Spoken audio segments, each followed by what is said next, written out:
നമസ്തേ, കഥകളത്തി സാഗരത്തിലേക്ക് സ്വാഗതം. ഇന്നത്തെ കഥ ഒരു അന്വേഷണമാണ് കേട്ടോ. ശ്രീകൃഷ്ണൻ ഒരുപാട് ഭാര്യമാരുണ്ടല്ലോ, അതിൽ ആരോടാണ് അധികം സ്നേഹം എന്നുള്ളൊരു അന്വേഷണം. അപ്പം നമുക്ക് ഈ കഥയ്ക്ക് ഒരു പേരിടാം. എന്ത്? കൃഷ്ണനോടുള്ള സ്നേഹം. ഏത് ഭാര്യയ്ക്കാണ് കൃഷ്ണനോട് കൂടുതൽ സ്നേഹമുള്ളതെന്ന് അന്വേഷിക്കുന്ന കഥ. എന്നിട്ട് തോന്നി ഒരു ഭാര്യമാരോടും അല്ല, ഒരു ഭാര്യമാർക്കും അല്ല, രാധ തൻ്റെ കളിക്കൂട്ടുകാരിയായ രാധയ്ക്കാണ് കൃഷ്ണനോട് ഏറ്റവും സ്നേഹം എന്ന് തെളിയിക്കുന്നൊരു കഥയാണ് ഞാൻ ഇന്ന് പറയാൻ പോകുന്നത്. അതുകൊണ്ട് കൃഷ്ണനും രാധയും, ശ്രീകൃഷ്ണനും രാധയും, അതാണ് ഇന്നത്തെ കഥ. ഞാൻ കഥയിലേക്ക് കിടക്കാം. ഒരു ദിവസം നാരദ മഹർഷി, അദ്ദേഹത്തിൻ്റെ കയ്യിൽ വീണാധാരിയാണല്ലോ, അദ്ദേഹം ഇങ്ങനെ വീണയും മീട്ടി നാരായണ നാരായണ എന്നും ജപിച്ചുകൊണ്ട് ഇങ്ങനെ ത്രിലോക സഞ്ചാരം നടത്തിക്കൊണ്ടിരിക്കുന്നതിനിടയ്ക്ക് ഒരു ദിവസം ഇങ്ങനെ കറങ്ങി അടിച്ച് എന്നാൽ ശരി ഒന്ന് പോവാം വൈകുണ്ഠത്തിൽ എന്ന് കരുതി, ഇവിടേക്ക് ദ്വാരകയിലേക്ക് പോവാം എന്ന് കരുതി. ശ്രീകൃഷ്ണൻ്റെ ആവാസം അന്ന് ദ്വാരകയിലാണ്, അവിടെയാണ് താമസം അദ്ദേഹം. അവിടെ ചെന്നപ്പോൾ ഒരു മഹർഷി എന്ന് പറഞ്ഞ് കൃഷ്ണൻ ഒക്കെ വളരെ ആദരവോടെ മഹർഷിയെ വിളിച്ച് സ്വീകരിച്ച് ഇരുത്തി സൽക്കാരങ്ങൾ, നല്ല പാദശുശ്രൂഷയൊക്കെ ചെയ്തു, സൽക്കാരങ്ങളൊക്കെ നടത്തി. രണ്ടുപേരും അത്യാവശ്യം സ്നേഹാന്വേഷണങ്ങളൊക്കെ നടത്തി, കുശല പ്രശ്നമൊക്കെ നടത്തി ഇങ്ങനെ ഇരിക്കെ പെട്ടെന്ന് നാരദ മഹർഷി അങ്ങോട്ട് മിണ്ടാതിരുന്നു. എന്താ ഈ ഭാഷയൊന്നും മിണ്ടാതെ? മഹർഷേ, മഹാമുനെ, അങ്ങ് എന്താ പെട്ടെന്ന് മിണ്ടാതായേ? അല്ല കൃഷ്ണ, ഞാനൊരു കാര്യം ആലോചിക്കുക. എന്താ അങ്ങ് ആലോചിക്കുന്നത്? പറയൂ, എന്നോട് പറയൂ, ഞാനും കൂടി അറിയട്ടെ എന്ന് പറഞ്ഞു. അപ്പോൾ പറഞ്ഞു, കൃഷ്ണനിപ്പോൾ ദ്വാരകയിലായാലും അപ്പുറമൊക്കെ ഇവിടെ തന്നെ അന്തപുരത്തിൽ രുക്മിണി ദേവിയുണ്ട് ഭാര്യയായിട്ട്. രുക്മിണിയുണ്ട്. അപ്പുറം കാണുന്നത് സത്യഭാമയുടെ കൊട്ടാരല്ലേ? അതെ, അവിടെ സത്യഭാമയുണ്ട്. ഇപ്പുറത്തോ ഇത് മിത്രവിന്ദയുടെ കൊട്ടാരം, അത് ലക്ഷ്മണയുടെ. അങ്ങനെ ഓരോ സത്യയുടെ അങ്ങനെ ഓരോ 8 ഭാര്യമാരെ അദ്ദേഹം വേളി കഴിച്ചു കൊണ്ടുവന്നിരുന്നവരുടെ കൊട്ടാരങ്ങളൊക്കെ അടുത്തടുത്ത. അത് കഴിഞ്ഞ ബലരാമൻ്റെയും രേവതിയുടെയും കൊട്ടാരം വേറെ. ഇതൊക്കെ അങ്ങനെ കൃഷ്ണൻ്റെ ആ ദ്വാരകയിൽ തന്നെയാണ് തനും.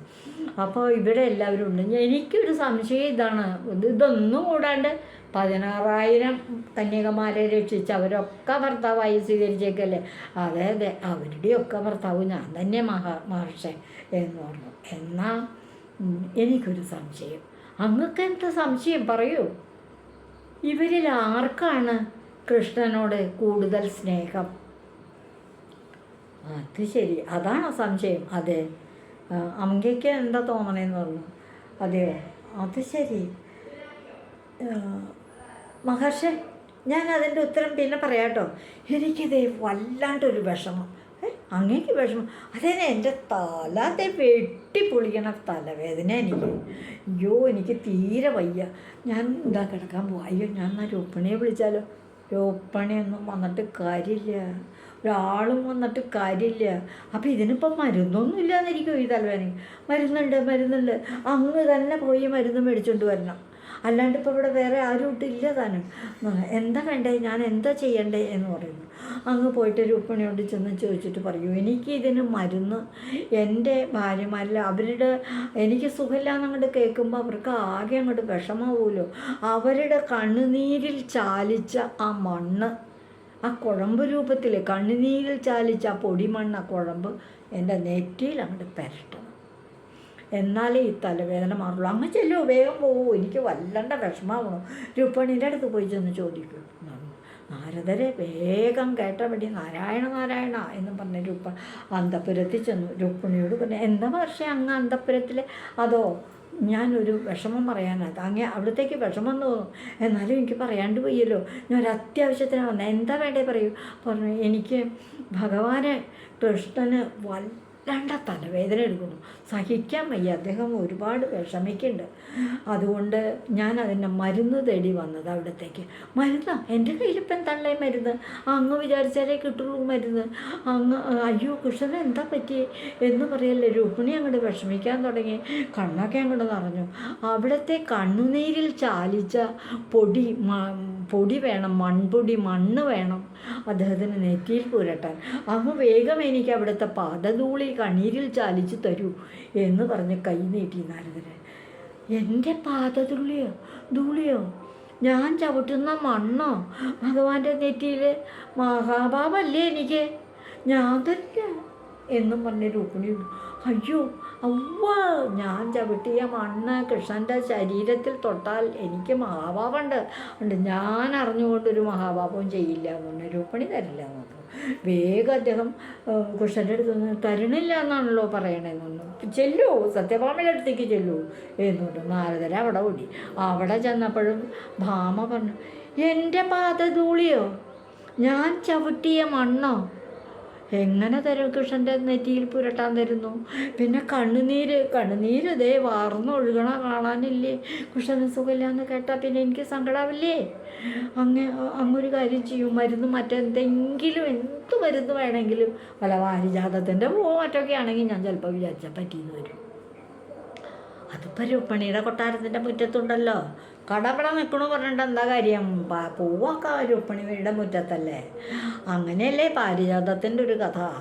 എന്നിട്ട് അവിടുന്നും കിട്ടിയില്ല മരുന്ന്. പിന്നെ ലക്ഷ്മണരുടെ അടുത്ത് പോയി, മിത്രവിദ്യയുടെ അടുത്ത് പോയി, 8 ഭാര്യമാരുടെ അടുത്തും പോയി. ഒരു ദിക്കിന്നും അവരവരുടെ കണ്ണുനീരിൽ ചാലിച്ച പൂഴിമണ്ണ്, ദ്വാരകയിലെ പൂഴിമണ്ണ് കൃഷ്ണൻ്റെ നെറ്റിയിൽ പുരട്ടാനായിട്ട് കൊണ്ടുവരാൻ നാരദന് സാധിച്ചില്ല. തികച്ചും ഇവിടെ വന്ന് കൃഷ്ണനോട് പറഞ്ഞു, ആരും തരണില്ല പാദധൂളി. ഒരാളും അത് അവരുടെ പാദധൂളി നെറ്റിയിൽ പുരട്ടിയാൽ അവർക്കൊക്കെ മഹാഭാവം ഉണ്ടാകുമെന്ന് ഭയന്ന് അവരാരും തരണില്ലല്ലോ കൃഷ്ണ. ഇനി ഞാൻ എന്താ വേണ്ടതെന്ന് പറഞ്ഞു. നാരദരെ ഒട്ടും മടിക്കണ്ട, അങ്ങ് ചെല്ലൂ, വേഗം ചെല്ലൂ വൃന്ദാവനത്തിലേക്ക്, രാധയോട് ചോദിക്കൂ എന്ന് പറഞ്ഞു. ഓ ശരി, എന്നാൽ ഇനിയിപ്പോൾ കുറച്ച് ദൂരം ഉണ്ടെങ്കിലും സാരമില്ല, പൂവന്നെ, നാരായണ നാരായണ. നാരദൻ അങ്ങ് പോയി വൃന്ദാവനത്തിൽ ചെന്നപ്പോൾ എന്താ ചെയ്യണമെന്നറിയാമോ? ഈ കൃഷ്ണൻ്റെ രൂപം എപ്പോഴും മനസ്സിൽ ധ്യാനിച്ച് എല്ലാ സമയത്തും ഇവരുടെ വിചാരം, രാധയുടെ വിചാരം കൃഷ്ണൻ്റെ വേഷം ധരിക്കുക, കൃഷ്ണൻ്റെ കാര്യങ്ങൾ ഓർത്തുകൊണ്ടിരിക്കുക, കൃഷ്ണഗീതികൾ പാടുക, നൃത്തം ചെയ്യുക, ഇതൊക്കെ തന്നെ ജോലി. അങ്ങനെ ആയിപ്പോൾ രാധ അവിടെ ചെന്ന വഴിക്ക് നാരദ മഹർഷിയെ കണ്ട വഴിക്ക് വേഗം പറഞ്ഞു, എന്താ മഹർഷിയെ വന്നത് ഇപ്പോൾ? അപ്പോൾ പറഞ്ഞു, എൻ്റെ രാധേ എന്ത് പറയാനാ, കൃഷ്ണന് തീരെ സുഖമില്ല, തുടങ്ങിയിട്ട് കുറച്ച് നേരമായി. അവിടുത്തെ പാദധൂളി നെറ്റിയിൽ പുരട്ടിയാലേ കൃഷ്ണൻ്റെ തലവേദന മാറുള്ളൂ എന്നാണ് പറയണേ. അങ്ങ് എന്താ ഈ പറയണേ? പാദധൂളിയോ? അങ്ങ് ഞാൻ ഇപ്പം തരാമെന്ന് പറയല്ലേ. ഇത് കേട്ട വഴിക്ക് രാധയുടെ കണ്ണിൽ നിന്നും താഴേക്ക് അങ്ങോട്ട് ഉറവ വെച്ചതുപോലെയാണ് കണ്ണുനീരൊഴുകണേ. അത് ചെന്ന് വീഴുന്നത് തന്നെ പാദധൂളി ഈ മണ്ണിലേക്ക്.